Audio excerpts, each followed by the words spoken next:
તો જય દ્વારકાધીશ મિત્રો, જો નજારો જોવો તમે, એકદમ ગાંડી ગીર ને તૂટી પાડે હો સાહેબ.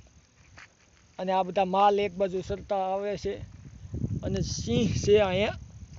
હમણાં જો મળી જાય તો થોડીક વારમાં તમને સિંહ સાથે પણ મુલાકાત કરાવી. જો અમારે સાટિયા પરેશભાઈ પણ ભેહું લઈને જુઓ તમે, આ બધા ડુંગરા છે. એક બાજુ રોજકી ડેમ,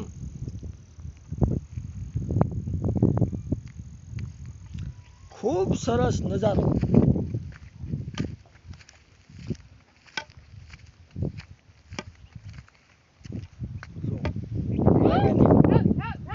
જો અમારા માલ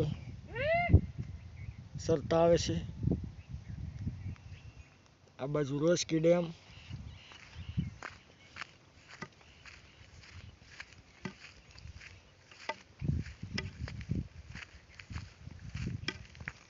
ચોમાસે બાકી મજા આવે અહીં સરપંચ કે નહીં?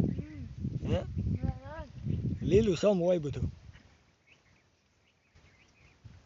એક અવાજ આવ્યો,